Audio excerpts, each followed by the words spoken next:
আমরা এখানে যে আজকে যেটা আয়োজন হয়েছে এই আয়োজনটা খুব সুন্দর আয়োজন। এই আয়োজনটা বিশেষ একটা উদ্দেশ্য, বিশেষ একটা লক্ষ্য আছিল। আমরা জানি আমাদের যে সর্বকালের সর্বশ্রেষ্ঠ আমাদের আসামের গৌরব মুখ্যমন্ত্রী ডক্টর হিমন্ত বিশ্ব শর্মা মহাশয় খুব সুন্দর একটা যোজনা নিছিল। যে যোজনাটার নাম হইল নিযুত ময়না। নিযুত ময়না মানে আমরা যে ছোটো ছোটো বাচ্চারা যে আমরা যে মায়া করি বা তারা ময়নার মতো দেখি, বিশেষ করে আমরা মেয়ে যারা আমরা থাকে খুব আদরের থাকে, ময়না বলিয়ে তারা আমরা সম্বোধন করি। আর নিযুত মানে হইল 10 লক্ষ। তো উনি খুব সুন্দর একটা নাম বের করেছিলেন যে নিযুত ময়না। এই 10 লক্ষ যে স্টুডেন্ট যারা মেয়েরা আছেন, যারা মেট্রিক পাস করেছেন, হায়ার সেকেন্ডারিতে পড়ছেন, যারা হায়ার সেকেন্ডারি পাস করে টিটিসিতে পড়ছেন, এবং যারা আমাদের টিটিসি মানে বিএ পাস করে গ্র্যাজুয়েশন নিয়ে যারা পোস্ট গ্র্যাজুয়েশন যারা পড়াশোনা করছেন, ওনাদের জন্য উনি একটা আর্থিক সাহায্যের একটা খুব সুন্দর একটা পরিকল্পনা নিয়েছেন। তা আজকের দিনে সুন্দরভাবে সেটা বাস্তবায়িত হয়েছে।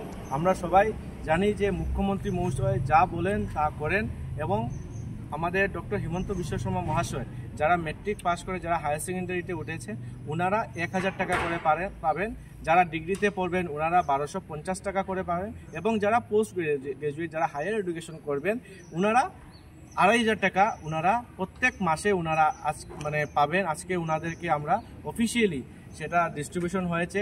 তার যে আমাদের যে ধলাই বিধানসভা আছে, আমাদের শিলচর যে আমাদের সমষ্টি, সেই শিলচর সমষ্টির একটা সমষ্টি হচ্ছে আমাদের ধলাই বিধানসভা। সেই ধলাই বিধানসভা চক্রে 5টি স্কুলে আমরা প্রায় 736টি চেক ডিস্ট্রিবিউশন সুন্দরভাবে হয়েছে। এবং সেই 736 জন যে আমাদের মেয়েরা যারা আছেন ওনারা ফার্স্ট ইয়ারে আছেন, কেউ আমাদের টিটিসি পার্ট 1-এও আছেন, সেকেন্ড ইয়ার আছে, এরকম করে বিভিন্ন বিভাগে বিভিন্ন ওনারা ইয়েতে আছেন। ওনারা আজকের দিনে চেক পেয়েছেন, খুব খুশি হয়েছেন। এবং আমরা সর্বস্তরে আমরা যারা এত অঞ্চলে আমরা যারা আছি, আমরা ধন্যবাদ জ্ঞাপন করতে চাই আমাদের মুখ্যমন্ত্রীকে। আমাদের অন্তরের অন্তঃস্থল থেকে আমরা ডক্টর হিমন্ত বিশ্ব শর্মা মহাশয়কে ধন্যবাদ জ্ঞাপন করেছি। আমাদের যে এই সুন্দর যে একটা পরিকাঠামো, যে বাল্যবিবাহকে নিয়ে আমাদের মুখ্যমন্ত্রী সবসময় বলে থাকেন যে আমাদের যে আসামেও বা বিভিন্ন ভারতবর্ষে বিভিন্ন জায়গায় আমরা দেখি যে 18 বছরের আগে মেয়েরা পড়াশোনা করতে ওনাদের ফ্যামিলি দেয় না, বা অনেক পরিস্থিতির মধ্যে ওনারা থাকেন, দুর্যোগের মধ্যে থাকেন, মেয়েদের বিয়ে হয়ে যায়। তো মেয়েদেরকে কিভাবে সবলীকরণ করা, মেয়েদেরকে কিভাবে আরও হায়ার এডুকেশন দেওয়া, সেই লক্ষ্যে উনি কাজ করেছেন। এবং আমরা সবাই জানি আমাদের দেশ তখনই শ্রেষ্ঠ হবে, আমাদের রাজ্য তখনই শ্রেষ্ঠ হবে যখন আমাদের মেয়েদেরকে আমরা সুন্দরভাবে সুরক্ষিত করতে পারবো, ওনাদেরকে আমরা হায়ার এডুকেশন দিতে পারবো। তখন গিয়ে আমাদের আসাম ভারতের মধ্যে 1 নম্বরে যাবে, এবং ভারতবর্ষ গৌরবান্বিত হবে, ভারতবর্ষ বিশ্বের মধ্যে 1 নম্বর জায়গায় যাবে। তাই যে আমাদের মেয়েদেরকে আমাদের যে ময়না, নিযুত ময়না 10 লক্ষ যে আমাদের যারা মেয়েরা আছেন ওনাদের আজকে পেয়েছেন, ওনারা পড়াশোনা করতে আরও ভালো হবে, ওনারা এডুকেশন আরও ভালো করে নিতে পারবেন এবং সমাজে প্রতিষ্ঠিত হতে পারবেন।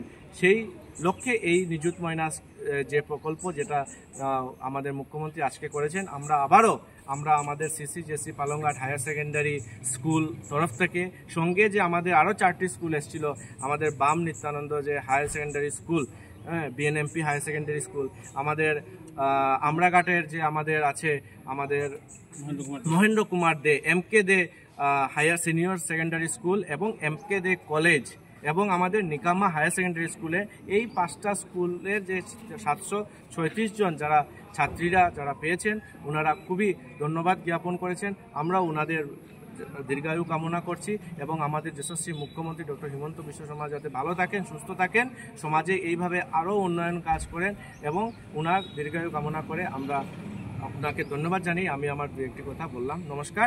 কিছুদিন আগে সবাইকে নমস্কার জানাই। আজকের যে প্রোগ্রামটা ছিল, এই প্রোগ্রামটা কিছুদিন আগে থেকে আমাদেরকে জানানো হয়েছিল যে আমাদের মাননীয় মুখ্যমন্ত্রী ডক্টর হিমন্ত বিশ্ব শর্মা মহোদয় নতুন একটা প্রকল্প চালু করতে যাচ্ছেন, যেটাকে নিযুত ময়না বলে প্রকল্প দিয়েছেন। সেই প্রকল্পের অধীনে আমরা প্রায় 1 মাস আগে তাদের নাম অনলাইনে সাবমিট করেছিলাম। আজকে সেই যারা মেয়েরা যাদের নাম অনলাইনে আপলোড করা হয়েছিল তাদেরকে আজকে প্রাথমিকভাবে আনুষ্ঠানিকভাবে তাদেরকে ড্রাফট দেওয়া হয়েছে, চেক দেওয়া হয়েছে।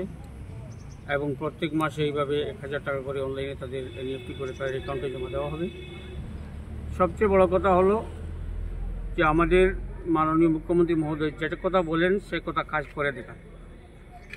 যেমন গতকালকে এর আগের দিনে হঠাৎ করে নির্দেশ এসেছে যে রোববারে সেই আনুষ্ঠানিকতা করতে হবে।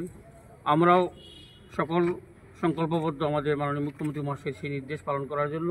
আর বিশেষ করে আমার এই সিসিসি পালংঘাট এইচএস স্কুলের আমার সম্মানিত সভাপতি এসএমডিসির শ্রীযুক্ত কৃষ্ণজীবন দেবনাথ মহাশয় এবং তার সঙ্গে আমাদের কমিটির সদস্য আছেন হিমাদ্রি দে, মধু কালিন্দী এবং এতদ অঞ্চলের জনসেবক যারা আছেন, যেমন এর মধ্যে আমার বিভাস দে, আমার এই দীনেশ রবিদাস, সকলের প্রচেষ্টায় এত কম সময়ের মধ্যে আমরা যে সুন্দরভাবে এই প্রোগ্রামটা করতে পেরেছি, আমি আমার স্কুলের পক্ষ থেকে আমার এই সকলকে ধন্যবাদ জানাই। এবং বিশেষ করে আমি ধন্যবাদ জানাই আমাদের মাননীয় মুখ্যমন্ত্রী মহোদয়কে। উনি যে দূরদর্শিতার সঙ্গে যে সুন্দর একটা প্রকল্প চালু করেছেন, যার দরুন অসংখ্য ছাত্রছাত্রী আমাদের সেই প্রকল্পের মধ্যেই বোঝা যায় নিযুতময় না, তিনি উদ্দেশ্য নিয়েছেন, টার্গেট নিয়েছেন 10 লক্ষ মেয়েদেরকে 3 বছরের মধ্যে তিনি আর্থিকভাবে অনুদান দেবেন এবং যাতে করে তারা পারিবারিক সমস্যাকে সমাধান করে তাদের পড়াশোনা এগিয়ে যেতে পারে। আমি আশা করি আমাদের মাননীয় মুখ্যমন্ত্রী মহোদয়ের সেই প্রচেষ্টা সফল হবে এবং আমাদের মেয়েরা পড়াশোনায় আরও অগ্রসর হবে। প্রকৃতপক্ষে মেয়েরা যদি শিক্ষিত না হয় সমাজ উন্নত হয় না। কেবল ছেলেদেরকে শিক্ষিত করলে সমাজ উন্নত হয় না, মেয়েদের থেকে সমাজের শিক্ষা আরম্ভ হয়। একটা ছেলে বা একটা মেয়ে মার কাছ থেকে প্রথম শিক্ষা আরম্ভ করে। সেই দিকে যে লক্ষ্য করেছেন আমাদের মাননীয় মুখ্যমন্ত্রী, সেটা অবশ্যই ধন্যবাদের যোগ্য। এবং আমি আমাদের এই বিদ্যালয়ের পক্ষ হতে এবং আমাদের এই আজকের অনুষ্ঠানের পক্ষ থেকে আমি আমাদের মাননীয় মুখ্যমন্ত্রী শ্রীযুক্ত ডক্টর হেমন্ত বিশ্ব শর্মা মহোদয়কে ধন্যবাদ জানাই। আরও ভবিষ্যতে যেন আমাদের এরকম সুন্দর প্রকল্প নিয়ে আমাদের ছাত্র সমাজকে উদ্বুদ্ধ করে। আমি একটা জিনিস মনে করি, আমাদের প্রাক্তন প্রধানমন্ত্রী অটল বিহারী বাজপেয়ী মহোদয় একটা কথা বলেছিলেন, আমাদের এই বাঙালি কবির স্বর দিয়ে বলেছিলেন, 12বার জগৎ সভায় শ্রেষ্ঠ আসন লবে। সেই যে অনুপ্রেরণা, সেই অনুপ্রেরণা নিশ্চয়ই পেয়েছেন আমাদের মাননীয় মুখ্যমন্ত্রী এবং সেই অনুপ্রেরণা নিয়ে তিনি কাজ করে যাচ্ছেন। আমি মনে করি আমাদের ভারতের মধ্যে আসাম রাজ্য শ্রেষ্ঠ আসন লবে যদি ওনার নেতৃত্বে আরও কয়েকদিন আমরা চলতে পারি। তাই আমি আমাদের মাননীয় মুখ্যমন্ত্রীর দীর্ঘায়ু কামনা করি এবং দীর্ঘ কার্যকাল কামনা করি, যাতে করে আমাদের আসামের উন্নতি হয়। আসামের রণজ বেগম মহাশয়, ওনার সহযোগিতা এবং বিশেষ করে আমাদের অর্থমন্ত্রী আসামের শ্রীমতী অজন্তা নায়ক, ওনার সহযোগিতায় এবং 3 জনের সংযুক্ত প্রচেষ্টায় আমাদের এই প্রকল্পটি বাস্তবে রূপায়িত হতে চলেছে। আমি সকলের প্রতি আমার কৃতজ্ঞতা জানাই এবং ধন্যবাদ জানাই।